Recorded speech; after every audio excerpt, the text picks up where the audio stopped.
Buenos días. Bienvenidos todos a el foro La pandemia de la desinformación organizado por Espacio Público. En esta oportunidad vamos a contar con la presencia de Sharia Bendaño, quien es fact-checker e ilustradora y periodista. Desde el año 2017 forma parte de la redacción de Efecto Cocuyo y desde 2018 de su unidad de verificación de datos y fact-checking. También forma parte de la Red Latinoamericana de Jóvenes Periodistas. Como ilustradora ha colaborado con portales en Venezuela, México y Costa Rica. También tenemos la presencia de Pablo Paz, quien es periodista con más de 30 años de experiencia en medios periodísticos regionales y nacionales, con estudio en finanzas y negocios, y es jefe de redacción de cotejo.info, una plataforma de comunicación digital creada en 2016 para la verificación del discurso público en Venezuela. Contamos con Olivia Sor, socióloga y periodista, con una maestría de la Escuela de Altos Estudios de Ciencias Sociales de Francia. Trabaja en Chequeado, un medio argentino pionero en la verificación del discurso público en la región, en línea desde el año 2010. Olivia coordina la TAN Chequea, que es una red de chequeadores latinoamericanos, que de hecho Sharia Bendaño forma parte de esa red. Y tenemos a Fátima Arevalo, comunicadora social, con estudios de maestría en comunicación para el desarrollo. Suma más de 10 años de experiencia en el área de investigación, comunicación institucional y acompaña procesos de formación comunitaria. Ahora es coordinadora de medios de espacio público y se encarga de los espacios de formación para fortalecer capacidades comunicativas. Bueno, les recuerdo a nuestros espectadores que vamos a recibir preguntas por el chat que consiguen en la parte inferior derecha. Una vez terminadas las intervenciones, cada uno de los panelistas va a tener 15 minutos para intervenir. Cuando les falte 3 minutos, yo les voy a indicar 3 para que estén conscientes del tiempo. Y bueno, ya damos inicio con Shari Avendaño. El orden será Shari Avendaño, luego viene Pablo, luego Olivia y por último Fátima Arevalo. Adelante, Shari.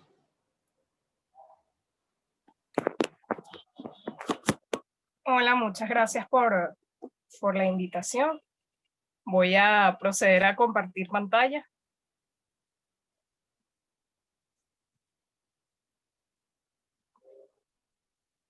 Un momentito.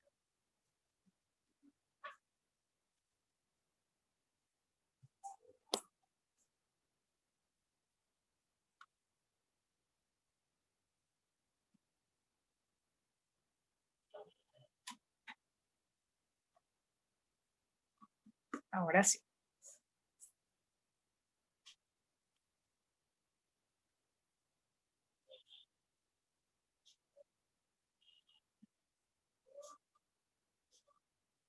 Ok, de nuevo reitero las gracias por la invitación y bueno, vamos a empezar. Primero voy a hacer un breve repaso por el proyecto de Cocuyo Chequea y luego voy a tocar un poco más las preguntas que nos traen el día de hoy a este foro.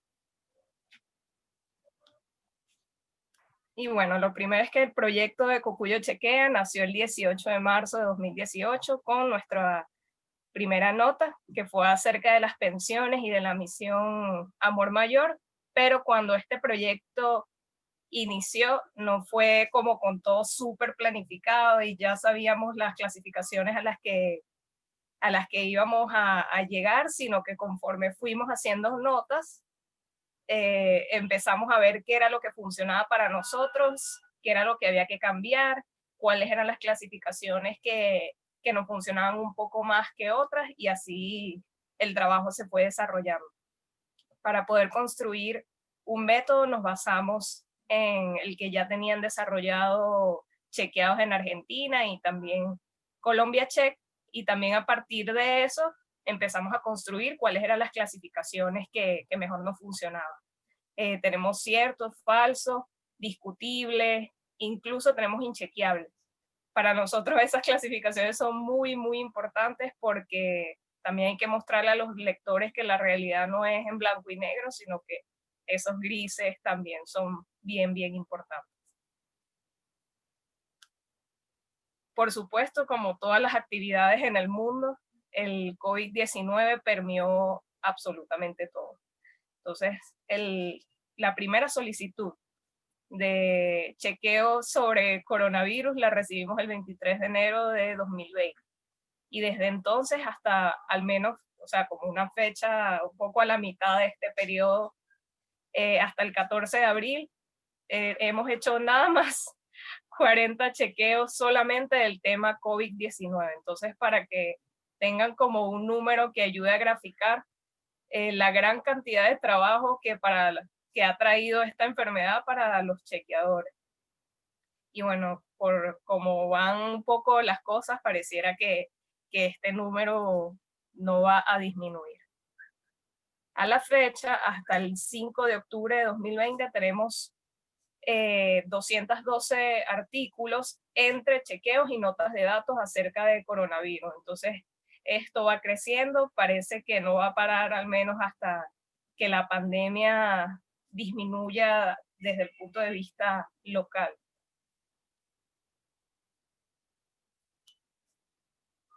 Ahora, una de las preguntas que nos traen al foro el día de hoy es quiénes son las personas que desinforman o quiénes son las cuentas, cuáles son las cuentas que desinforman. Primero, antes de ir a profundidad sobre esto, quiero aclarar que esto no es fruto de algún informe o de alguna estadística así muy precisa, sino del día a día de nosotros dentro de la unidad de datos y verificación. Esto es un poco lo que hemos podido detectar. Primero, los grandes canales para difundir desinformación continúan siendo WhatsApp y Twitter. Por supuesto que como nosotros tenemos o recibimos solicitudes para verificar a través de WhatsApp y de correo electrónico, siempre que nos mandan estas solicitudes muchas veces son links de Twitter o son cadenas sueltas, entonces a partir de allí podemos sacar la conclusión de que al menos lo que hemos visto nosotros dentro de la unidad es que esos son los dos grandes canales para desinformar a las personas. Y ahora, ¿quiénes son los desinformadores? Les comento un poco cómo nosotros detectamos eso. Como les comentaba antes, algunos de los métodos que tenemos para detectar desinformación, primero es nuestro canal de WhatsApp, que allí siempre recibimos solicitudes de las personas. Segundo, tenemos el correo electrónico, que se los voy a mostrar hacia el final, pero también todos los días estamos revisando una lista de cuentas que hemos detectado que normalmente desinforman.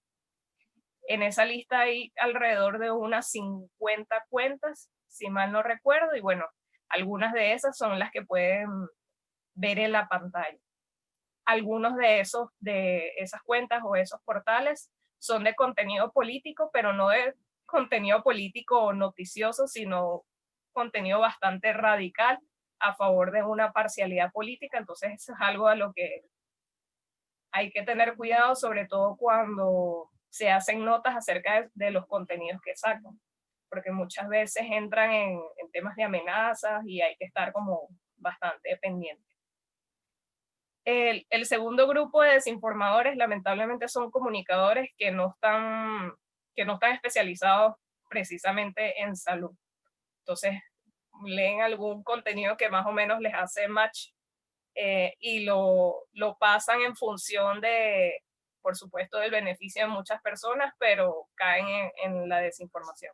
Y por último son particulares, cuentas particulares con y sin rostro, son algunos de los desinformadores más comunes. Ahora, ¿cuáles son los retos que hemos detectado dentro de la unidad y que también prevemos que son los retos del futuro porque ya tenemos mucho tiempo en eso? Primero, en el caso venezolano, es cómo lidiamos y cómo continuamos lidiando con las tropas de bots y de que siempre andan publicando mucha desinformación o se quieren colar en medio del discurso que muchas veces aparece en Twitter. Para no alargarme mucho en este punto, recomiendo dos trabajos que son básicos para poder entender cómo trabajan las tropas de bots acá en Venezuela. El primero es un trabajo de la Universidad de Oxford del año pasado, muy, muy completo, en el que ellos explican que las tropas de desinformación en la mayoría de los países trabajan bajo ciertos criterios que por supuesto ellos establecieron. El primero es el número de actores involucrados, cuáles son las herramientas que utilizan, el tamaño de esa tropa, la permanencia tiene que ver con cada cuánto tiempo están activos, y por último los recursos que se emplean para poder activar esas tropas. Entonces ellos dentro de esos criterios van calificando los distintos grupos que van detectando por capacidad mínima,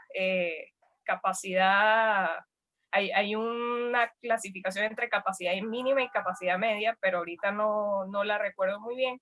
Y por último están las tropas de alta capacidad.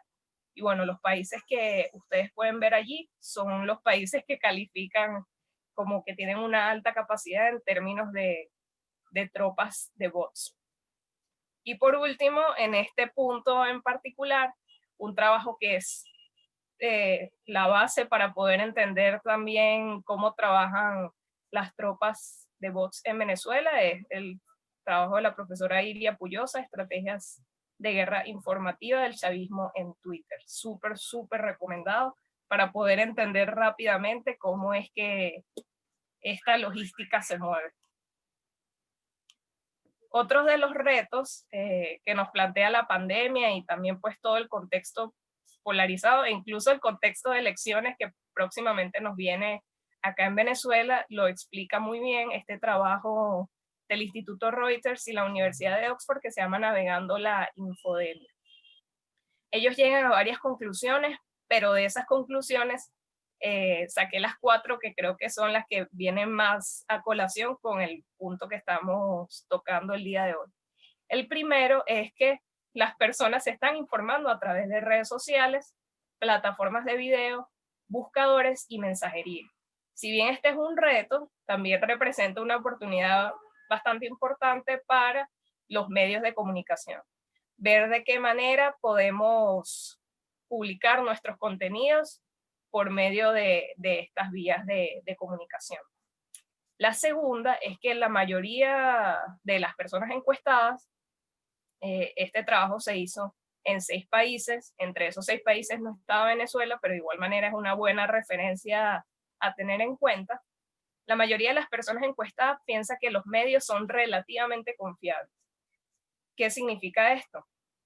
Dentro del informe ellos explican que, por ejemplo, los médicos, el personal sanitario y los expertos son tomados mucho más en cuenta por las personas a la hora de informarse acerca del coronavirus. Entonces, eso también representa un reto, pero también una oportunidad. Tercero, muchas veces la confianza en los medios depende de en qué lugar del espectro político se identifica la persona que está leyendo los contenidos por medios de comunicación. Entonces, por ejemplo, en el caso de Estados Unidos, quienes son más hacia la izquierda del espectro político, quienes se identifican más con ese lado, creen más en los medios que en la información que les provee los gobiernos. En cambio, quienes se ubican más hacia la derecha o se identifican más con la derecha, sucede lo contrario. Creen más en la información que les provee el gobierno que en la información que les proveen los medios de comunicación. Y por último, pero no por eso menos importante, las personas identificaron, esto no significa en cuanto a volúmenes de contenido, sino que las personas detectan desinformación ellos solitos, que la desinformación va más de abajo hacia arriba. ¿Qué quiere decir eso? Que son las mismas personas quienes de alguna manera crean desinformación y la van difundiendo por ahí. En el caso, por ejemplo, si fuera de arriba hacia abajo, es desde los gobiernos o los grupos de poder que crean desinformación que van difundiendo a sus audiencias. Entonces, esto es algo bastante particular y bien interesante de tomar en cuenta. Y por último, acá no se reproduce bien el GIF, pero la imagen que tienen allá era un GIF de gatos y con un GIF de gatos, quiero decir que los contenidos de fact-checking siempre, siempre, siempre van a estar un poco a la expectativa de llenar y de competir en el escenario de la economía de la atención. Los contenidos de cualquier portal de noticias siempre están compitiendo y se podría escuchar un poco raro, pero siempre van a estar compitiendo con memes de gatos y memes de otras muchas cosas. ¿Por qué? Porque las personas, entre leer un contenido que puede ser fuerte por lo que está diciendo y ver un meme, ahí vamos a ver, o sea, cada quien toma sus decisiones, pero es muy común que las personas elijan el contenido más ligero para poder consumir, aunque eso no implique que sea información. Entonces, siempre los contenidos de cualquier portal informativo siempre tienen que tener en cuenta que tienen que ser lo suficientemente entretenidos o placenteros de consumir, de manera que puedan sortear el escenario de la economía de la atención. Bueno, ya por último quedo a la orden para lo que necesiten en Cocuyo Chequea, por el correo chequea@efectococuyo.com. Nos pueden enviar todas esas cadenas de sus grupos de vecinos. Y bueno, para lo demás quedamos a la orden. Muchas gracias, Shari.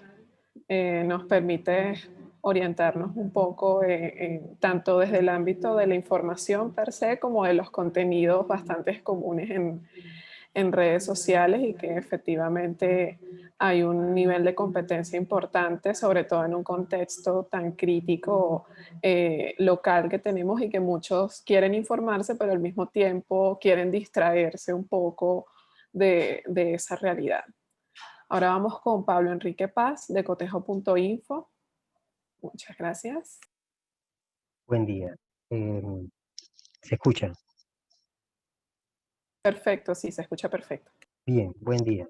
No tengo yo una presentación como bien hizo Shari, pero lograré brevemente comentar algunos aspectos relacionados con el trabajo que cotejo.info viene haciendo desde 2016, cuando como iniciativa de la Asociación Civil Medianálisis surgió un Día del Periodista en el mes de junio de ese año.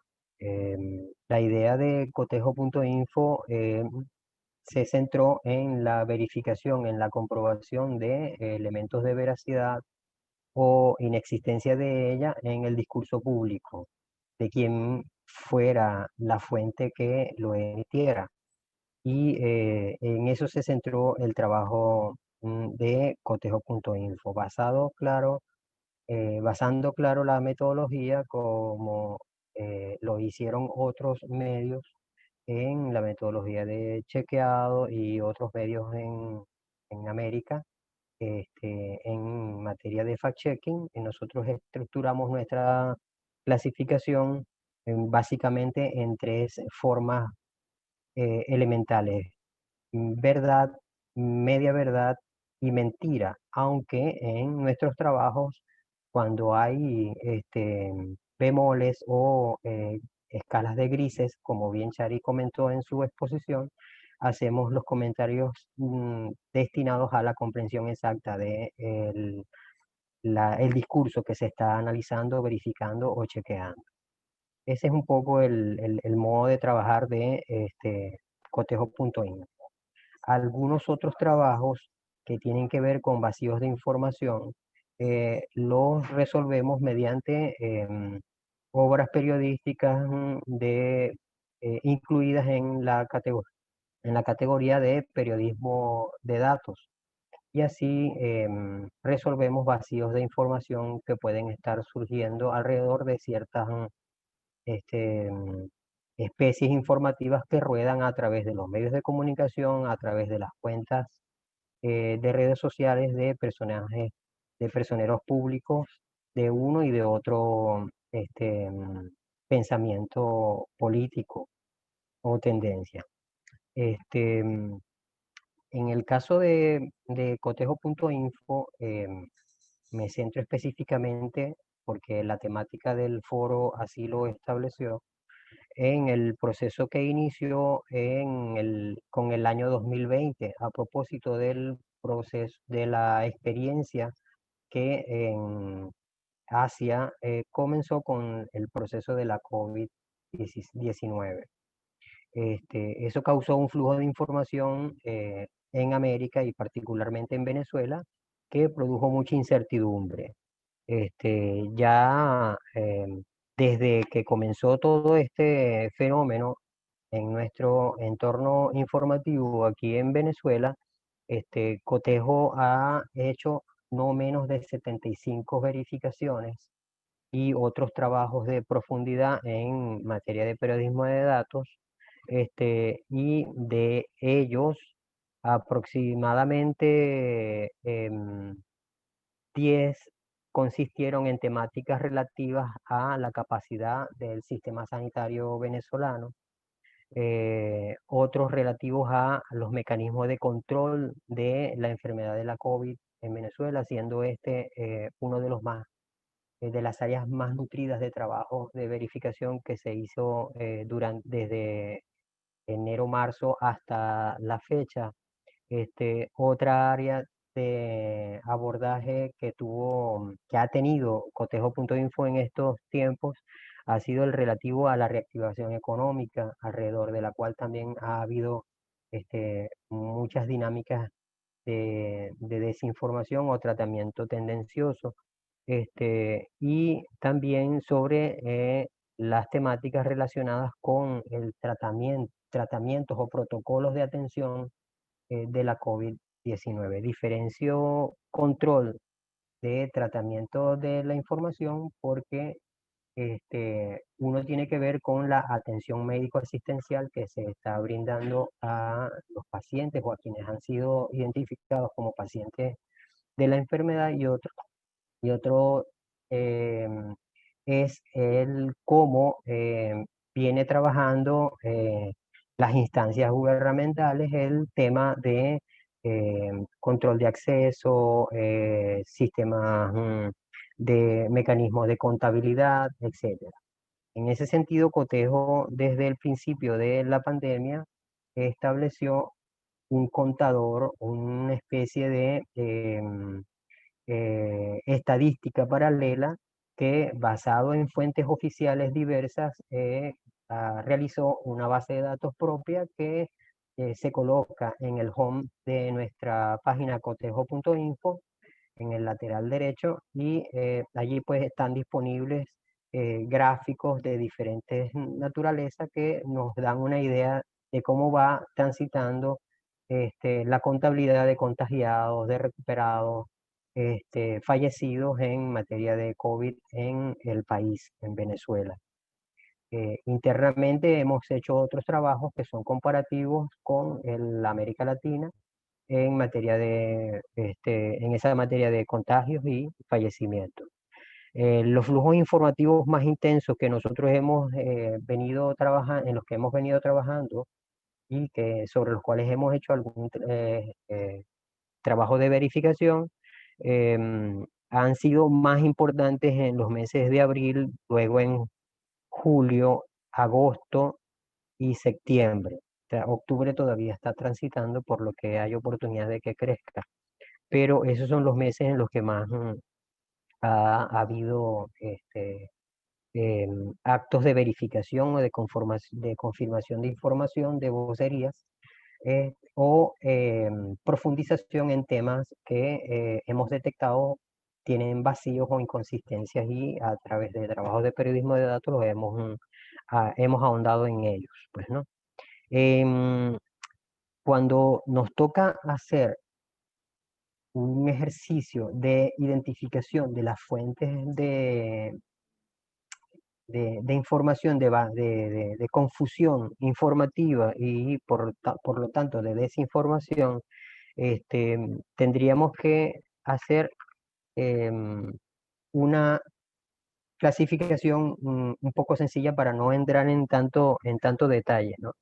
Nosotros hemos visto que en general la fuente informativa gubernamental, las fuentes oficiales gubernamentales han sido base de las dificultades de comprensión del contexto local venezolano en materia de la pandemia y todas las implicaciones que ella ha tenido por causa de falta de información o por causa de manejos inapropiados o tendenciosos de la información de la que disponen. Estas dos variantes son importantes de tener en cuenta porque estamos en un país, en una nación donde poco a poco las entidades gubernamentales han venido confiscando el acceso a cierta data, estadística e información relativa al control de este tipo de fenómenos como el que está ocurriendo alrededor de la pandemia. Y algunas iniciativas, eso se ha venido solventando gracias a algunas iniciativas periodísticas, pero sobre todo gracias a algunas iniciativas de organismos académicos o gremiales que por su cuenta han venido haciendo contabilización o advertencias sobre cuestiones relativas a el manejo de la pandemia, a resultados, a observación del fenómeno, del comportamiento del fenómeno en todo este tiempo que ha venido afectando a Venezuela, sobre todo desde marzo, cuando comienza el decreto de esta contingencia especial de distanciamiento. Em, eh, otras fuentes de información que causan desinformación, perdón, sí, ciertamente son esos flujos de informativos que han venido ocurriendo a través de las redes sociales. Sin embargo, en el caso de Cotejo Info, particularmente, presta atención a las especies informativas, a las exposiciones que las diferentes vocerías vienen haciendo a través de sus cuentas particulares de las redes sociales o a través de medios de comunicación formal que publican sus noticias en sus portales.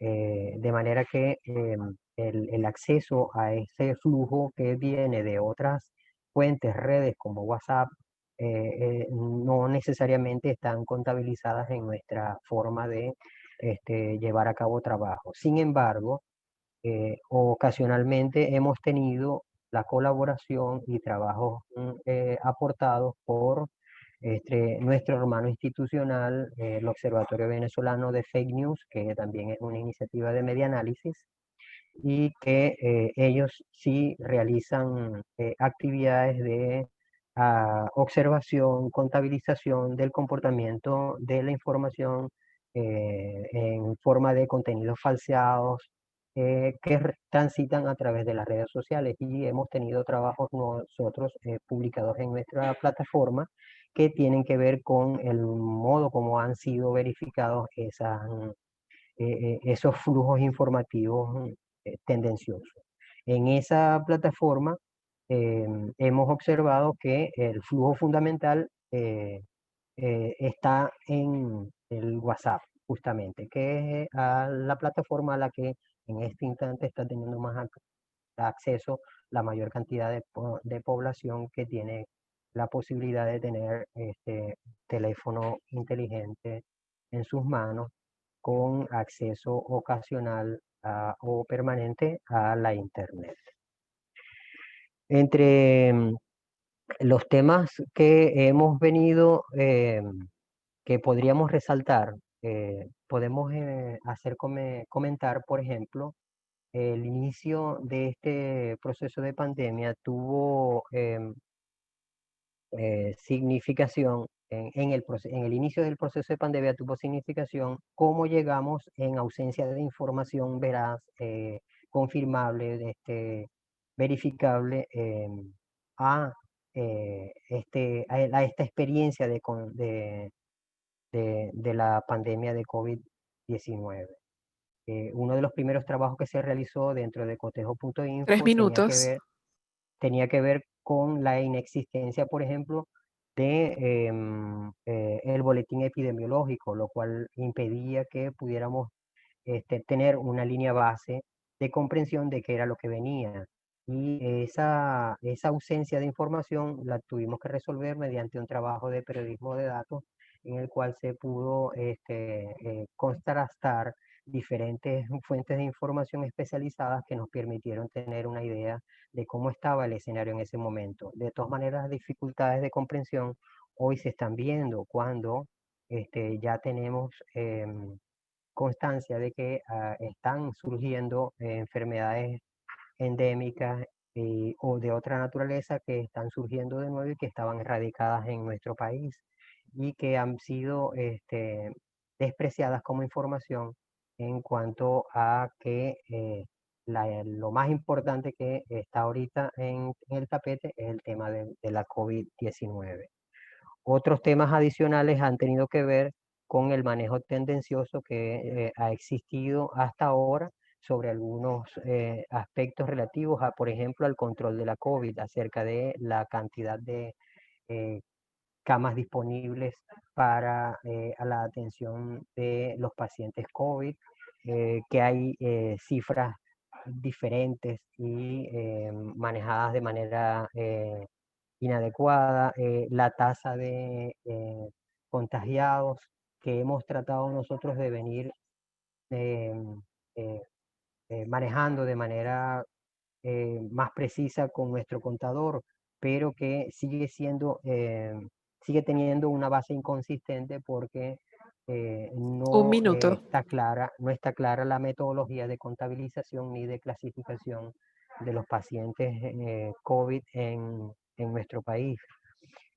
Y otra cosa está referida a cómo las instancias de gobierno han venido, hemos detectado que han venido manejando para ocultar un poco las limitaciones o incapacidades que tiene para el control y manejo de la enfermedad. Y caso específico fue la nota que trabajamos sobre la calificación de bioterroristas de los venezolanos que estaban intentando reingresar a Venezuela desde las fronteras con Colombia, un poco tratando de enfrentar con estas noticias, con estas alarmas, ocultar la incapacidad de control de acceso a Venezuela, mecanismos de cuarentena apropiadas para que los venezolanos puedan volver a su país a donde tienen derecho a regresar. Este es un poco el panorama grueso, ¿no? El tiempo no da para hacer más detalles sobre el asunto. Muchas gracias, Pablo Enrique.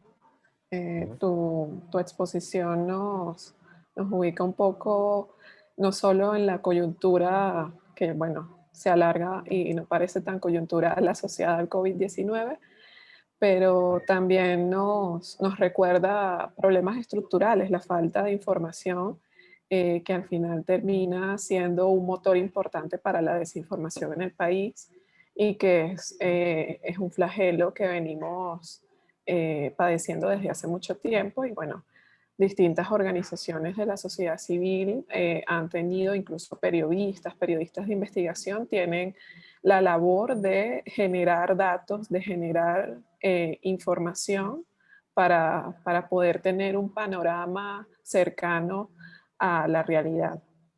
Bueno, teniendo en cuenta un poco esta fotografía de lo que pasa en Venezuela y la situación en Venezuela a propósito del COVID-19, ahora vamos con un panorama regional.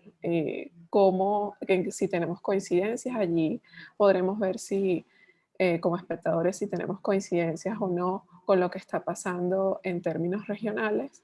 Y para eso vamos a contar con Olivia Sor de Chequeado. Adelante, Olivia. Muchas gracias y muchas gracias por la invitación para estar acá. Sí, mi idea era contarles un poco sobre lo que venimos haciendo con LATAM Chequea y lo que venimos viendo desde ahí. LATAM Chequea es una iniciativa que arrancamos originalmente en 2014, que es una red de chequeadores latinoamericanos y empezamos juntándonos en ese momento para compartir experiencias y contarnos qué era lo que nos funcionaba y qué era lo que no tanto, tratando de armar redes colaborativas dentro del periodismo que creemos que son esenciales.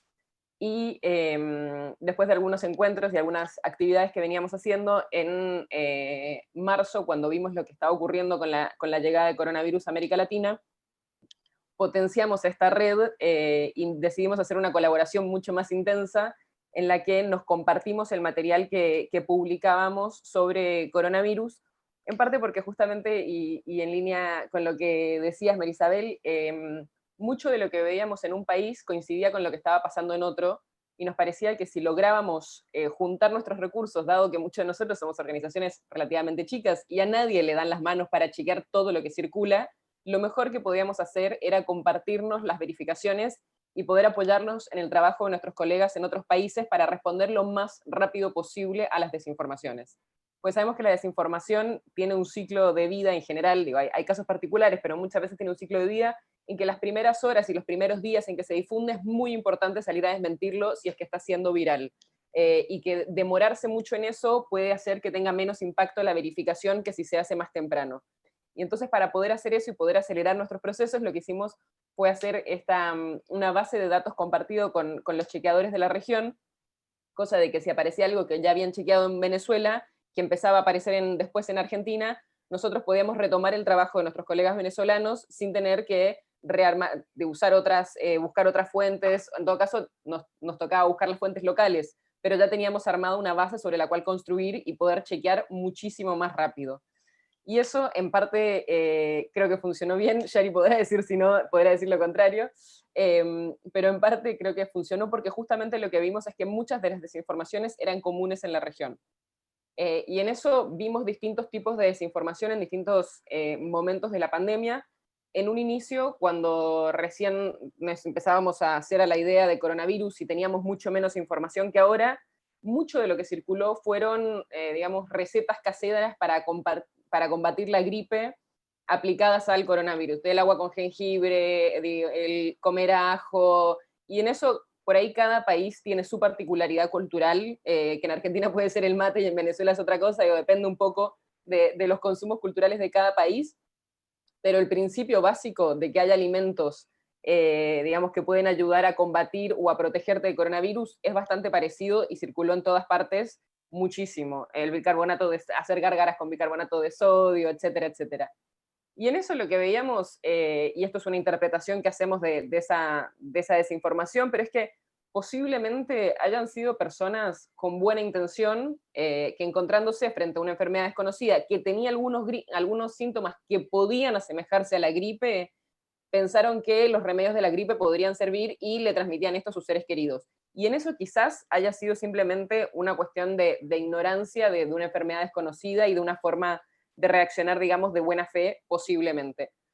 Es distinto a lo que fuimos viendo después, durante la pandemia, con desinformaciones, por ejemplo, vinculadas al origen del virus, y de esas hubo muchísimas, sobre de dónde vino el virus, si fue de China, si fue de Estados Unidos, si fue en Inglaterra, si fue en Canadá, que alguien lo inventó, que alguien lo fabricó, y a partir de ahí, primero circularon como suelen circular estos mensajes, con un texto muy breve y una foto, o ese tipo de armados, y después empezaron a volver desinformaciones bastante más sofisticadas con pseudo documentales como Plandemic, planteando cuál es el origen del virus y citando supuestos especialistas en el tema. Y eso es un poco lo que fuimos viendo, cómo se fue volviendo un poco más sofisticada la desinformación y un poco más, también a la vez difícil de desmentir rápidamente porque es más complicada y es más compleja de desmentir. Otra de las grandes categorías de desinformaciones que vimos circular fue sobre las medidas de gobierno, y eso generando mucho pánico en la población. Pasó en Argentina, por ejemplo, que se adelantaban supuestas medidas de gobierno: a partir de hoy a la noche nadie va a poder salir bajo tales y tales condiciones, cosas que eran falsas, y también lo hacían con otros países. Miren cuál es la situación en Italia, y te mostraban una foto de una línea de féretros que en realidad era una foto de hace 5 o 6 años de otra situación distinta. De eso vimos mucho, y creo que en cada país con las particularidades y los casos, pero esos formatos de desinformación creo que se repitieron mucho en los distintos lugares. Y mucho también de supuestos especialistas mandando audios de WhatsApp: hola, soy una médica en Italia, que quiero contarles lo que acabamos de encontrar en el hospital tanto, y ahora sabemos que esto pasa así. Y esos muchas veces circulaban tal cual entre distintos países latinoamericanos, y eso también es lo que nos permitió muchísimo colaborar con nuestros colegas y poder desmentir más rápido. creo que ahora a medida que la pandemia pasa la primera ola, digamos, si es que está pasando la primera ola, pero en todo caso pasado el primer momento, las desinformaciones probablemente se están volviendo más ancladas en los contextos locales, es lo que vemos por lo menos en Argentina, pero creo que también en otros países. Es más sobre cuestiones puntuales de respuesta al coronavirus, pero también empiezan a ser sobre cuestiones de decisiones de políticas públicas vinculadas al coronavirus, pero ya no solamente la parte sanitaria, sino de ayudas económicas, de fondos, de otro tipo de decisiones, y probablemente ya empiecen a tener más particularidades locales que lo que han tenido hasta ahora, las que están más vinculadas a la cuestión médica. Y todo esto se da, por supuesto, en un contexto, y es un poco lo que decía recién Pablo Enrique, es un contexto en el que se da la desinformación. Nosotros muchas veces cuando pensamos en desinformación, pensamos en esos mensajes falsos en redes sociales que circulan, que por supuesto son como digamos, el contenido mismo que es desinformante. Pero eso solo se puede expandir gracias a un contexto en el que hay personas que lo creen y lo comparten, o en todo caso, deciden compartirlo sin saber si es verdad o no. Y ese contexto incluye un montón de cosas. Al principio del coronavirus seguro una sobreabundancia de información y una dificultad para poder seguir cada uno de los temas. No sé si se acuerdan, parece que fue hace 1000 años, pero en marzo-abril, la cantidad de información que había sobre supuestas curas, supuestas vacunas, y alguna era información real de ensayos científicos que se estaban realizando, y de científicos que estaban investigando la relación entre distintas cosas vinculadas a coronavirus, y a la vez se colaba un montón de desinformación. Pero era muy difícil con la cantidad de información que había, y qué está pasando en Tailandia, y cuál fue la respuesta en Corea del Sur, y cómo fue la situación en Italia, y qué sabemos ahora de lo que está pasando en España, pero mira que la vitamina D, pero mira que quizás el otro tratamiento, pero mira que la vacuna para la VIH, y así. Y mucho de eso era información real, solo que era muchísima información para procesar, y estábamos todos muy ansiosos y muy intensos en nuestra búsqueda de información, y eso hace que sea mucho más fácil caer en la desinformación, y es en ese contexto que se puede colar mucho la desinformación. Y en tiempos más calmos, que esperamos que vengan pronto, en los que no hay tanta avalancha de información, siempre hay vacíos informativos y hay cosas que las personas quieren, digamos, en general la mayoría de la gente, suponemos, no comparte desinformación porque quiere desinformar. Hay malos actores, hay actores que tienen una intención de desinformar y una intención de manipular a la opinión pública, pero para lograrlo se valen de personas que muchas veces, por ignorancia, al ver un mensaje que le genera mucha emoción, que le genera mucha rabia, que le genera alegría, sorpresa, lo comparten sin analizarlo a fondo y sin saber si es real o no. Y esas personas, si supieran que lo que están compartiendo, yo creo que tenemos un montón de trabajo que hacer para prevenir el compartir desinformación en cuanto a darle información confiable a las personas, más allá del chequeo de cada desinformación, que por supuesto es esencial, además darles buena información previa para que entiendan cómo funcionan las cosas y puedan ver, no, esto no tiene sentido porque yo ya vi que la vitamina D no está vinculada con tal y tal cosa, o esto no tiene sentido porque la vitamina H no existe, o lo que sea. Pero tener información previa que permita a los ciudadanos estar alerta y poder identificar rápidamente, si no cuándo descartarlo como falso, al menos no compartirlo por el momento hasta que valga la pena hacerlo y hasta que esté mejor confirmado.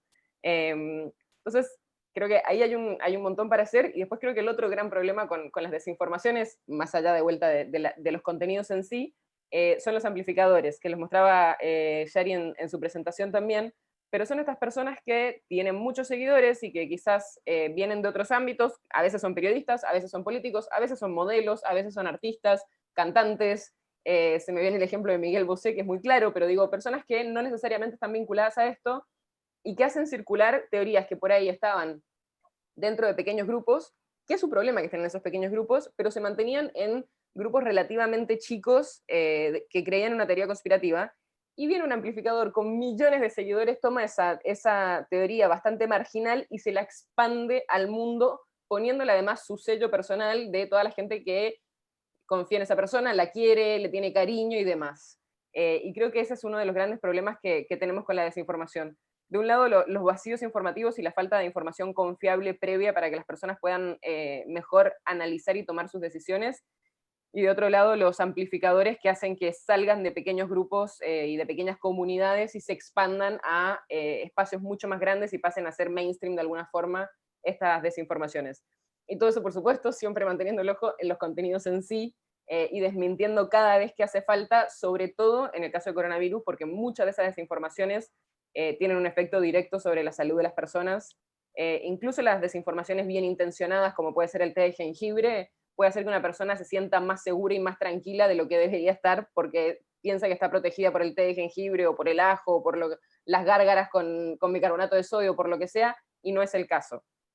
Y lo que en tiempos normales la desinformación, y muchas veces en tiempos de campañas políticas, que era lo que veníamos trabajando mucho antes de la pandemia, la desinformación lo que hace es embarrar la cancha y hacer que sea mucho más difícil para los ciudadanos estar informados y tener acceso a buena información, que sabemos que es clave para que puedan tomar buenas decisiones, para que podamos tomar buenas decisiones, y mueven también la agenda pública hacia temas que les interesa, desviándola de otros temas que podrían estar siendo discutidos.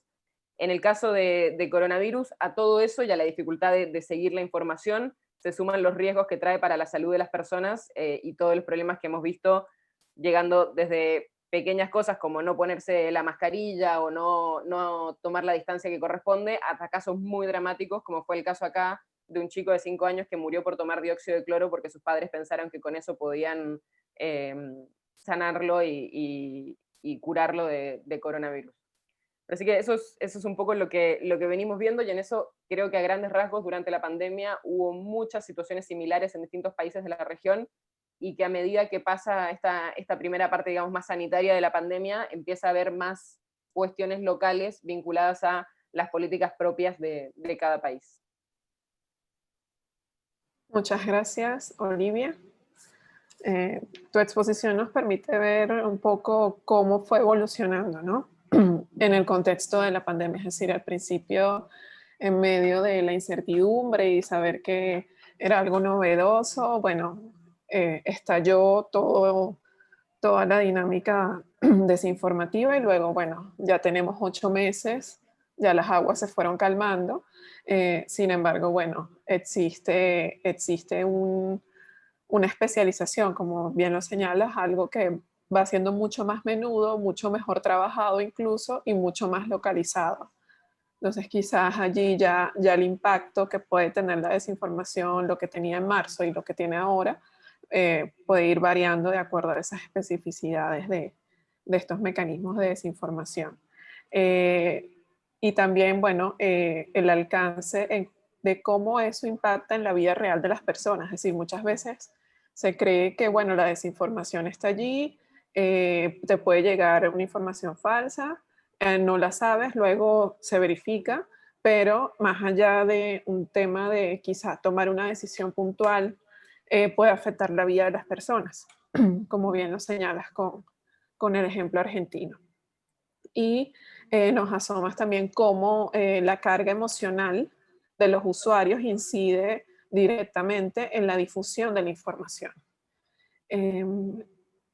Teniendo esto como escenario, vamos a pasar ahora con Fátima Arévalo, quien nos va a contar un poco el impacto que tiene todo esto desde el punto de vista del derecho de acceso a la información, de la libertad de expresión, y qué herramientas se pueden tomar en cuenta para que un ciudadano común y corriente pueda comprender o pueda detectar determinada información y no verificarla quizás, pero por lo menos decir, no voy a compartir esto por ahora.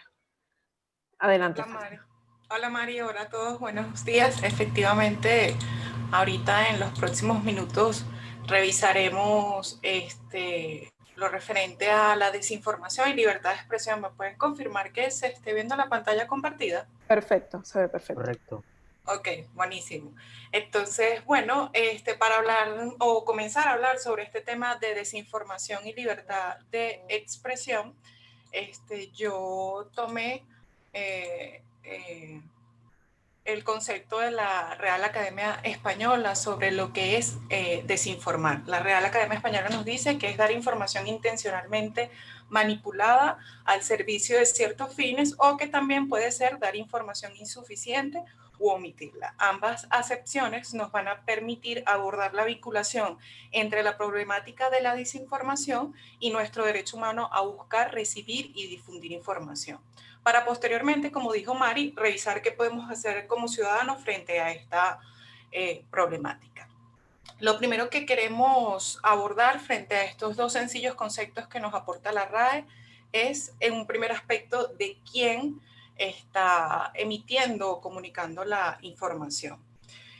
Lo primero que debemos observar es que si la persona que divulga la información manipulada, sea porque la altera o porque la omite, habla en representación de algún órgano de la administración pública, estamos frente a una violación a nuestro derecho humano de acceso a la información pública, que es parte también de nuestro derecho a la libre expresión.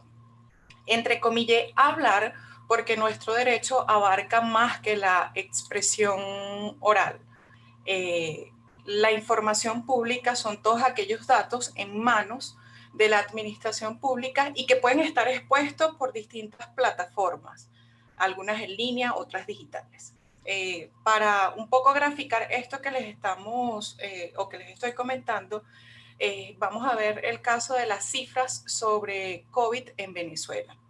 Además de las irregularidades en la vocería, que ha estado ejecutada por al menos 3 personas distintas en todo lo que va de la pandemia, y de las irregularidades también en los canales y horas de difusión, a veces en cadena nacional, otras por llamadas telefónicas directos al canal venezolana de televisión, e incluso a altas horas de las noches vía Twitter, y hasta la diferencia en los datos expuestos, el gobierno dispuso un site www.covid19.patria.org para divulgar y centralizar toda la información relacionada al coronavirus. Desde Espacio Público hicimos una revisión de este portal y nos fijamos en la calidad del contenido que presentaba. Uno de los primeros hallazgos dice que existe un 79,3% de escasez en la información clave. Cuando decimos información clave, ¿a qué nos referimos? Nos referimos a datos sobre las donaciones realizadas por los organismos de cooperación multilateral, nos referimos a criterios de distribución de la ayuda recibida, también nos referimos a presupuesto y gasto público. ¿Aló? Sí. Ok, se me fue creo que la conexión. También nos referimos, cuando hablamos de información clave, a cantidad de centros de aislamiento dispuestos, a condiciones de infraestructura de los centros hospitalarios destinados al tratamiento de los pacientes infectados y a la dotación de insumos médicos y medicinas en estos lugares, entre otros.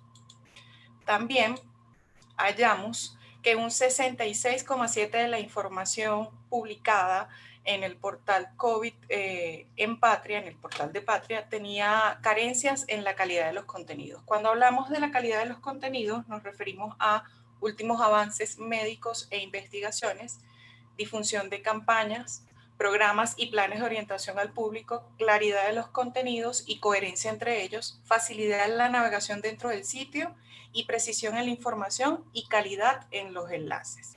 Como podemos observar, la disponibilidad y comunicación de algunos de los datos no garantiza plenamente nuestros derechos, a pesar de que hay anuncios por televisión abierta, hay anuncios por Twitter y está este portal con información sobre la enfermedad por COVID en línea. Los venezolanos no tenemos acceso a información pública que nos permita hacer seguimiento y contraloría de la gestión de la enfermedad en torno al COVID.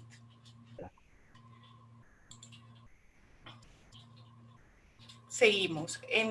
Si quien manipula la información es un periodista o un ciudadano que actúa de manera individual, como lo comentaron varios de nuestros compañeros, no estamos frente a una violación al derecho humano a la libre expresión, pero sí estamos frente a una conducta antiética y eventualmente estaríamos frente a un delito.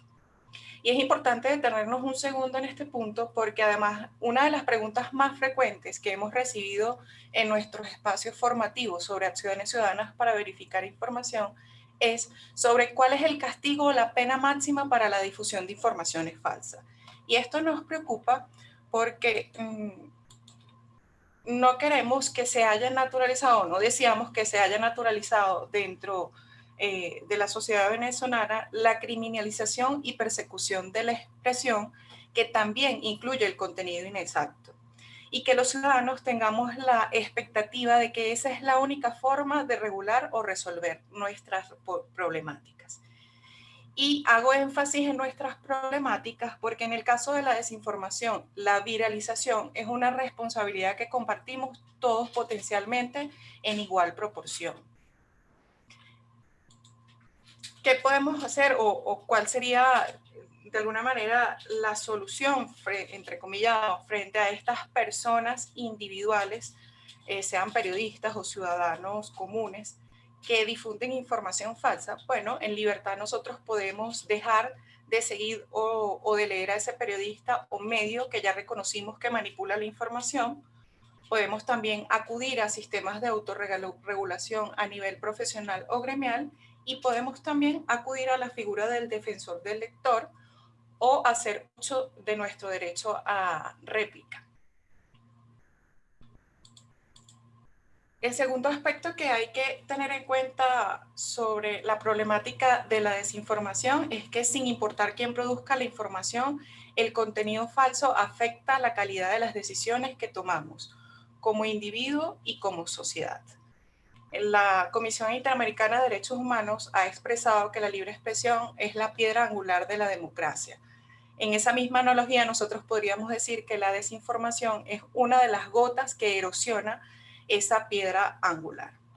Y por último, pero no menos importante, y un poco ya lo había introducido Olivia, es qué podemos hacer frente a la problemática de la desinformación.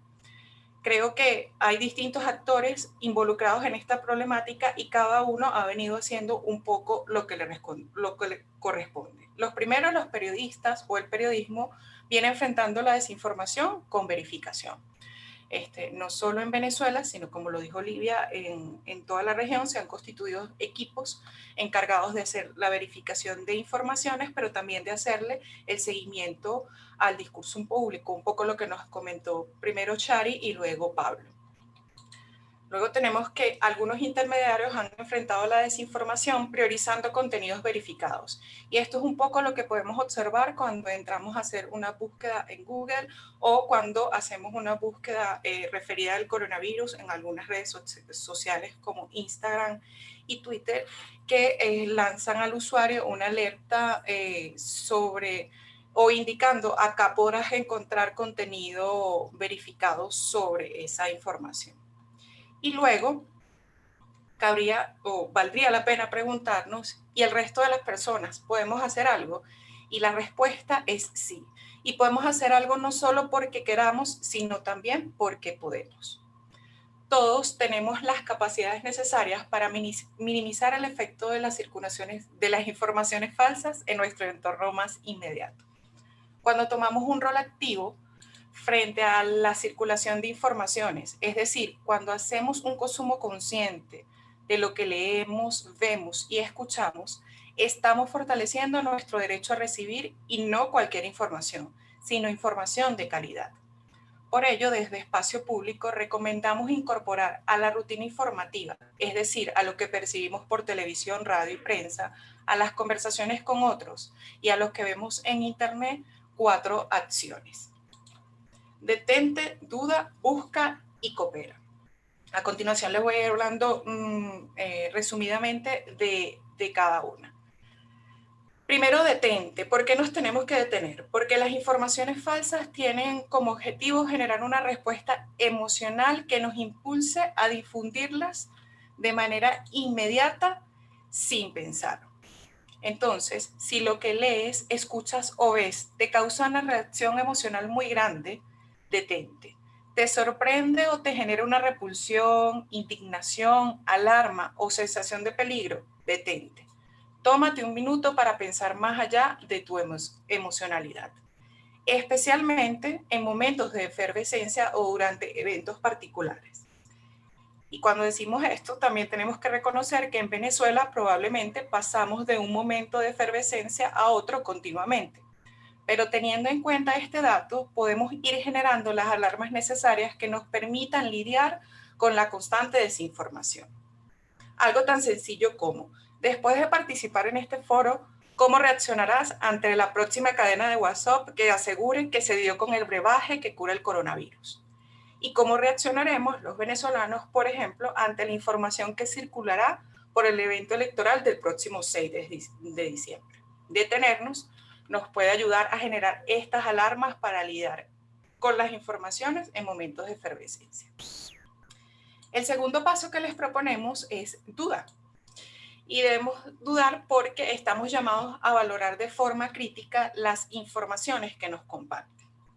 Si la información que recibimos confirma plenamente nuestras creencias o convicciones, estamos llamados a preguntarnos qué, quién, cómo, cuándo, dónde y por qué, tanto en el fondo como en la forma. Sobre la forma, que estoy viendo, escuchando o leyendo. ¿Quién me transmitió esta información? ¿Cómo me llegó la información? ¿Cuándo me la pasaron? ¿Y para qué o por qué recibo esta información? Sobre el fondo, ¿qué pasó? ¿Quiénes están involucrados? ¿Cómo y cuándo sucedieron las cosas? ¿Cuáles fueron las causas? ¿Y cuáles son sus posibles consecuencias? Luego, el tercer paso que proponemos es busca. Y aquí los invitamos y nos invitamos, porque todos somos ciudadanos, a desarrollar el hábito de investigar.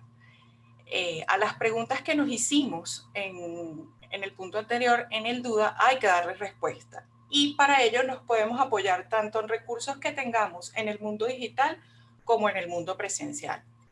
Alguien que conocemos está en el lugar de los hechos y nos puede proveer de una información del momento. 3 minutos. En mi entorno hay alguna persona que maneje el tema y pueda aportar criterios de verdad. Dependiendo del formato del contenido, también podremos utilizar distintas herramientas digitales que nos facilitarán comprobar lo que nos hizo dudar. Esto depende si es un video, una foto o un texto. Y el último paso, el coopera, que lo que nos propone es que no difundamos informaciones que podamos identificar como falsas y si lo hicimos, podamos advertir a otros que no eran ciertas. Ahí, además, recomendamos, ya va que me perdí un poco la presentación, utilizar para la corrección los mismos medios que empleamos en la difusión del contenido falso, porque errar es de humano, pero rectificar es de sabios. La descripción de cada uno de estos pasos con orientaciones puntuales están contenidas en nuestro folleto Acciones Ciudadanas para verificar información que pueden ver en nuestra página web. Para cerrar este punto, queremos resaltar algunos aspectos importantes del porqué de esta metodología. Cuando la diseñamos, tomamos en cuenta varios aspectos. Uno de ellos es que vivimos en una crisis humanitaria compleja que ha dificultado todos los procesos de satisfacción de nuestras necesidades básicas, entre ellos la tarea de mantenernos bien informados. Y mantenerse bien informado es una tarea que ahora también se ha vuelto compleja, entre otras cosas por los graves problemas de conexión a Internet y los prolongados cortes eléctricos. Además de la merma y censura de nuestros ecosistemas de medios, tanto tradicionales como digitales. El detente, duda, busca y coopera son capacidades que todos podemos fortalecer. Detenerse y dudar no necesita ni de luz ni de electricidad. Buscar y cooperar tienen más bien que ver con la voluntad de procurarse estar lo más cerca de la verdad. Todas estas acciones, detenerse, dudar, buscar y cooperar son viables en medio de un contexto restrictivo como el nuestro. Y finalmente, compartirles o decirles que no hay censura que alcance nuestra decisión de discernir la información que recibimos, ni que nos impida incidir con ella en nuestro entorno más cercano y de confianza. Listo. Muchas gracias, Fátima. Tu exposición nos ayuda también no solo a a ver qué podemos hacer como ciudadanos frente a todo este bombardeo de desinformación, sino que nos ayuda a entender la gravedad de la situación y lo que comentabas de cómo el derecho a la información también es una necesidad básica, es decir, estamos en medio de una carencia material importante y se suele, si se quiere, destacar el tema alimenticio, el tema de acceso a bienes y servicios elementales, pero también el hecho de estar informados, de saber que lo que está sucediendo es lo que nos va a permitir también superar una crisis y superar la situación, porque antes que nada tenemos que conocer el alcance de la crisis y para conocer el alcance de la crisis debemos tener acceso a la información, debemos tener las herramientas a la mano para poder discernir, para poder discutir, argumentar y proponer soluciones realistas basadas en datos puntuales y específicos. Y a partir de allí, bueno, tener las herramientas para poder discernir, bueno, qué tipos de datos pueden ser confiables, qué información puede ser confiable y cuál no, cuáles son los criterios para entender qué es confiable y qué no.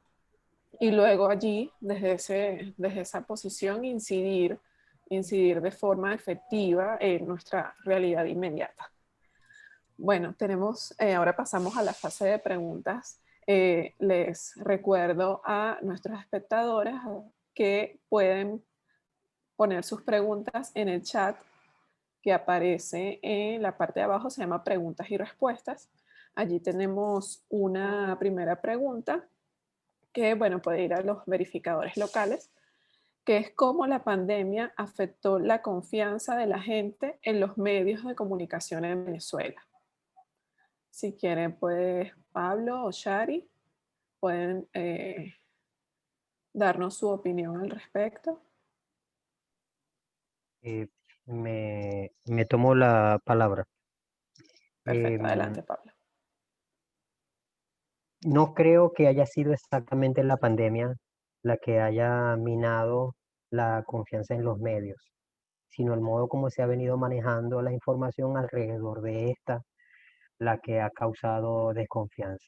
En el caso venezolano, en el contexto venezolano, este, hubo una campaña desde mucho tiempo anterior a este momento que estamos viviendo en la historia reciente, mediante la cual se hizo énfasis continuado y sistemático en desconfiar de los medios de comunicación como fuente de información.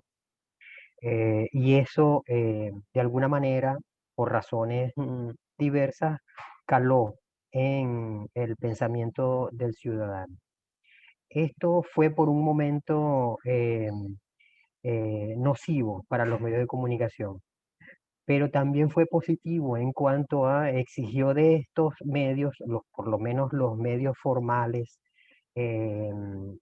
serios, responsables, más enfáticos en el comportamiento ético del periodismo, en afianzar y hacer más exacto el modo de hacer periodismo, respondiendo la mayor cantidad de preguntas relativas a cada una de las dimensiones básicas de la información, el qué, el cómo, el cuándo, el dónde, todas las preguntas básicas, todas las respuestas posibles a cada una de ellas para poder dar un contexto más exacto de lo que se estaba tratando de comprender. De manera que el hecho de que la pandemia haya llegado, ya haya habido información profusa, confusa sobre la pandemia, la enfermedad de la COVID, el coronavirus este, como fenómeno novedoso, no es exactamente la fuente. Las instituciones, Estado particularmente, y su manejo tendencioso o la inexistencia de información o el bloqueo de acceso a la información que deberían ellos tener disponible por manejar las instituciones que controlan las unidades que manejan todas las situaciones alrededor de la pandemia, colaboraron particularmente en la inexistencia de información disponible para que los medios pudieran difundir. Otro asunto que colaboró con la desconfianza en los medios de comunicación es justamente a los laboratorios de información falseada que surgieron, que ya existían, pero que a propósito de la pandemia hicieron su agosto difundiendo contenidos que no colaboraban justamente con la comprensión exacta del contexto de la que estábamos hablando recientemente aquí, pues, ¿no?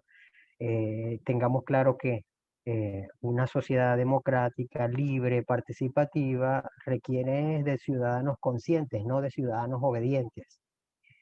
Un ciudadano consciente tiene la opción de cometer los actos conducentes a el bien común, mientras que un ciudadano obediente no tiene conciencia de ello y puede obedecer o no hacerlo.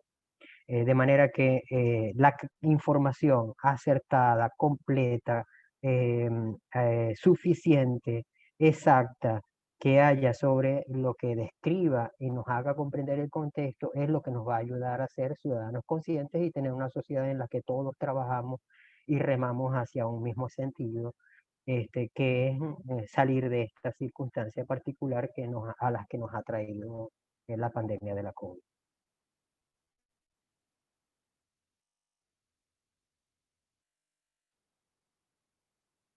Muchas gracias, Pablo, por tu respuesta.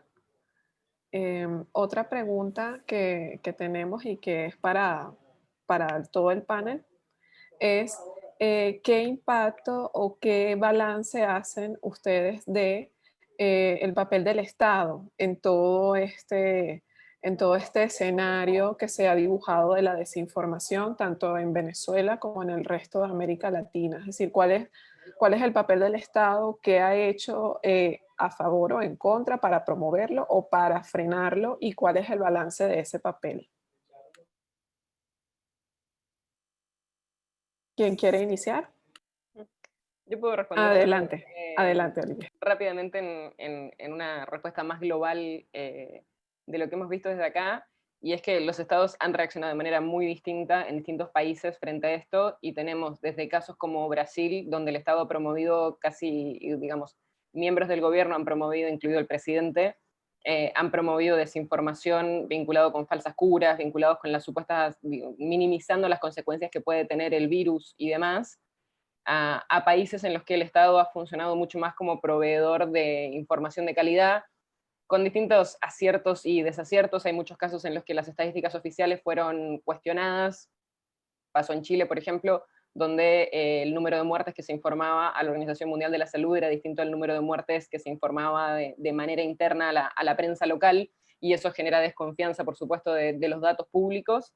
Pero hay países en los que el Estado, de vuelta, de mejor o peor manera, ha funcionado dando al menos información confiable y oportuna sobre lo que ocurre, y otros en los que el Estado ha colaborado a generar más desinformación y a embarrar más la cancha y a complicarle más la vida a los ciudadanos que quieren estar informados sobre lo que ocurre y tomar buenas decisiones sobre su salud pública en base a eso. Así que creo que las respuestas han sido muy dispares entre los estados latinoamericanos sobre cómo se han enfrentado a estos problemas de desinformación. Y retomando un poco de lo que decía Fátima antes, desde este lado también pensamos que el Estado, su rol es dar información confiable y clara, que tiene herramientas y posibilidades de informar a niveles que otras organizaciones por ahí no tienen tanta capacidad y tanta llegada como puede tener el Estado, y que el rol está sobre todo en ese lugar y no en un lado punitivo frente a las desinformaciones, que puede ser un camino muy peligroso para la libertad de expresión. Muchas gracias, Olivia. Adelante, Fátima. Yo solo quería, o sumaría a lo de Olivia, que un poco también podría reflejar la realidad venezolana cuando habla de figuras públicas desinformando a través de brebaje y de todo eso. Pues nosotros también en Venezuela hemos tenido un poco de eso a través de las largas cadenas nacionales que se hacían al principio. Pero sumar que además de esa forma de desinformar, en Venezuela han habido casos de persecución contra periodistas y contra ciudadanos que han hecho cobertura del tema de la pandemia. Está el caso de Darwinson Rojas, que fue detenido arbitrariamente por publicar en su cuenta Twitter información sobre las cifras, si no me equivoco en ese dato, de casos en el país. Y luego hemos registrado también la detención de ciudadanos, de funcionarios públicos y de médicos que de alguna manera han visibilizado la situación de atención de la pandemia en Venezuela a través de sus redes, incluso redes más pequeñas como los estados de WhatsApp. Y bueno, fueron detenidos arbitrariamente y algunos se encuentran con procesos judiciales penales abiertos. Entonces, bueno, además de lo discursivo, que un poco era lo que aportaba Olivia, en el caso de Venezuela hemos tenido una persecución penal a la expresión o a la cobertura del tema de la cuarentena por la enfermedad de COVID-19. Gracias, Fátima. ¿Alguien más? ¿Hablo, Shari?